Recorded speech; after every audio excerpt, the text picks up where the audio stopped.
गौतम बुद्ध ने law of attraction के बारे में क्या कहा है? क्या आकर्षण का सिद्धांत सच में काम करता है?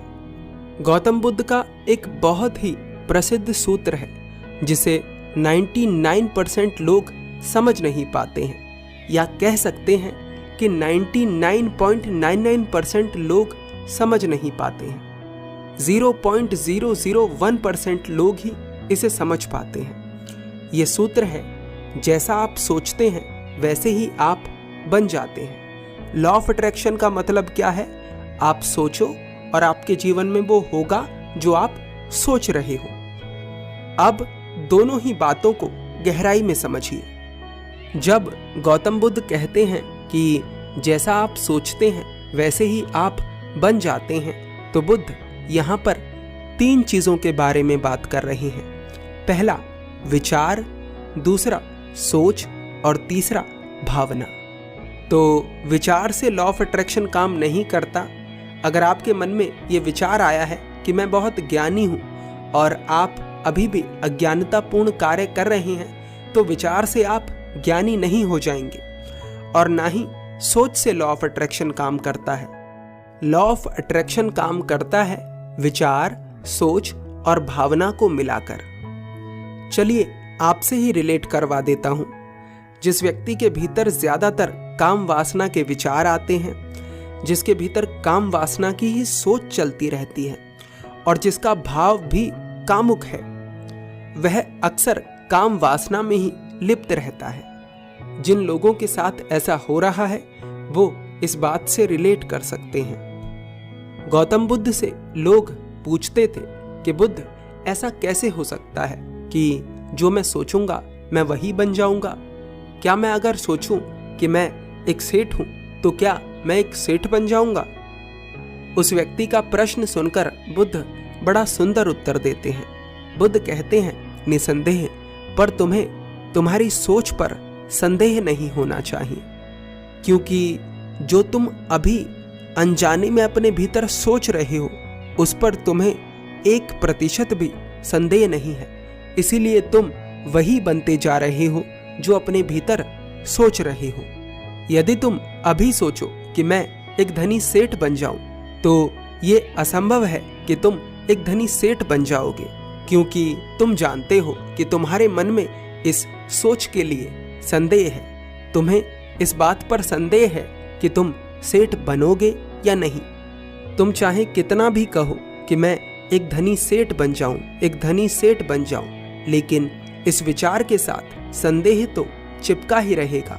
और जब तक संदेह चिपका रहेगा, विचार सोच नहीं बनेगा। और अगर विचार सोच नहीं बना तो वह भावना में भी नहीं बदल सकता।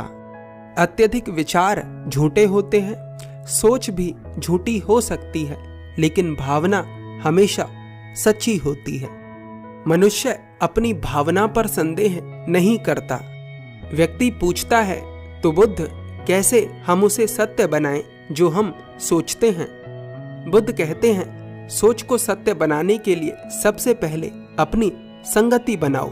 वैसी संगति बनाओ जैसी संगति में वे लोग हैं जैसा तुम होना चाहते हो।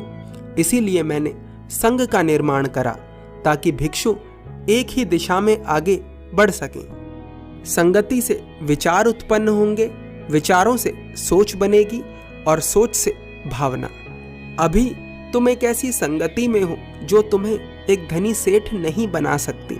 अगर तुम अपने आप को झूठ बोलकर ये विचार अपने भीतर बोने का प्रयास करोगे भी, तो तुम्हारे भीतर जो पहले के विचार हैं, जो कहते हैं कि तुम्हारे बस की ये बात नहीं है, वे तुम्हारे इस विचार को उखाड़कर फेंक देंगे। इसीलिए सबसे पहले ऐसी संगति बनाओ जिसमें इस तरह के विचार बोए जाते हैं। जैसी मनुष्य की भावना होती है वैसा ही वह कर्म करता है, और जैसा वह कर्म करता है वैसा ही उसे परिणाम मिलता है। व्यक्ति पूछता है, सही संगति मिलेगी कहाँ? बुद्ध कहते हैं, सही गुरु बनाओ। जो सीख रहे हैं, जो वास्तव में सीखने की इच्छा रखते हैं, उनके संपर्क में रहो। अत्यधिक जानकारी और ज्ञान अर्जित करो उसके बारे में जो तुम बनना चाहते हो।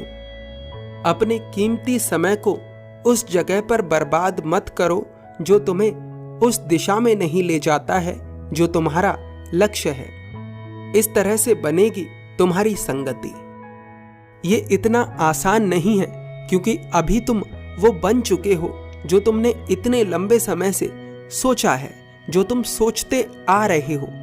अब तुम तुरंत कुछ और सोचना शुरू करोगे तो तुम तुरंत वह नहीं बन जाओगे जो तुम बनना चाहते हो।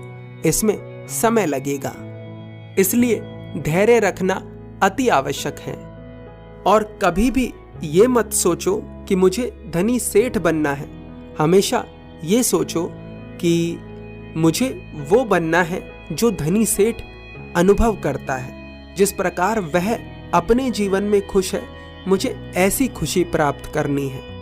अब हो सकता है कि धनी सेठ तुमसे भी ज्यादा दुखी होते हो, पर जो भी तुम्हारी मान्यता है धनी सेठ के बारे में कि वह कैसे जीता होगा, उसके जीवन में कितनी खुशी होगी, तुम्हें उस खुशी के बारे में सोचना है। तुम्हें यह नहीं सोचना कि तुम्हारे पास इतना धन आ जाए।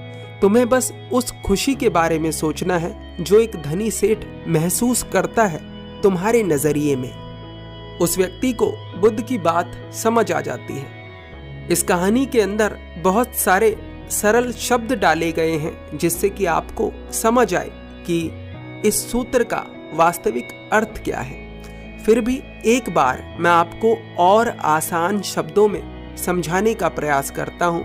लॉ ऑफ अट्रैक्शन काम करता है, 100% काम करता है, लेकिन वह भावना के स्तर पर काम करता है। जैसी आपकी भावना है भीतर से, आप वैसी ही चीजों को अपनी तरफ जाने अनजाने अट्रैक्ट कर रहे हो, और ये एक सच्चाई है। बुद्ध ने भावना को ही सोच कहा है। उदाहरण से समझो, जो लोग अपने आप को कम सोचते हैं, कम आंकते हैं, बाहर लोग भी उन्हें कम आंकने लगते हैं, उनकी कम वैल्यू करने लगते हैं, और ये आप में से बहुत सारे लोगों का अनुभव है। तो समाधान क्या है?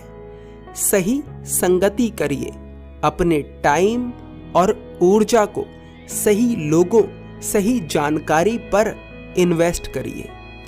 इसके अतिरिक्त और कोई चीज आपका आत्मविश्वास नहीं बढ़ा सकती, आपको वो नहीं बना सकती जो आप बनना तो चाहते हैं लेकिन आपको भीतर से ही मुश्किल लगता है।